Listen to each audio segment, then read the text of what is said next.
আর ভাই জানেন, স্টুডেন্ট আছে না, মানে যেমনি যেমনি মারছে, মানে কেউ তো হিসাবই নাই কা। কারণ এই 5 দিন 6 দিনের মধ্যে কি কি হয়েছে বাংলাদেশে কেউ আইডিয়াই নাই, সব বন্ধ ছিল। এই জায়গার মধ্যে এই হেলিকপ্টার দিয়ে গুলি চালাইছে ভাই। আপনি দেখবেন যে নিউজে টিউজে দেখবেন, দেখবেন সব একটু অন হইতে দেন, সবই দেখতে পারবেন। সব ইচ্ছা মতো পোস্টাইতে আছে, হেলিকপ্টার দিয়ে গুলি চালাইছে ভাই যেমনে, আই হাই হাই হাই, মারাত্মকভাবে ভাই।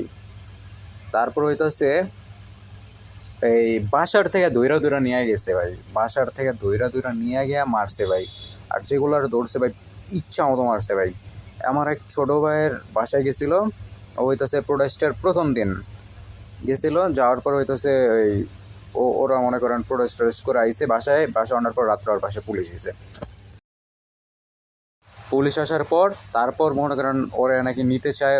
পরে ওরা মনে করেন ওই ওর মনে করেন আইনের লোক আছিল ওর গোষ্ঠীর মধ্যে, তো কথাটা তো কয়া ওরা একদম থ্রেট দিয়ে গেছে যে নেক্সট টাইম হইলে মনে করেন কি করব, কোনো মানে ইয়া টিয়া পাইব না, বুঝছেন, হদিস পাইব না।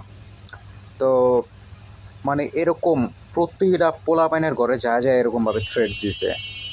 আর মানে কি কমো ভাই, বুঝছেন, বাংলাদেশের অবস্থা একদম খারাপ একটা অবস্থা। এই 5 দিন 6 দিনের মধ্যে কি হয়েছে, আমরা তো এলাকার বাইরে যাইতে পারি না, আমরা ডিস্টেন্সের মধ্যেই থাকতে হয়।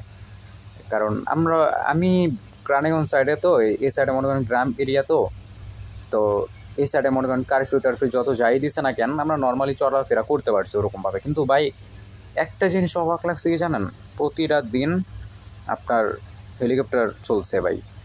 মানে না হলে 10 মিনিট পর পর একটা করে দেখছি ভাই।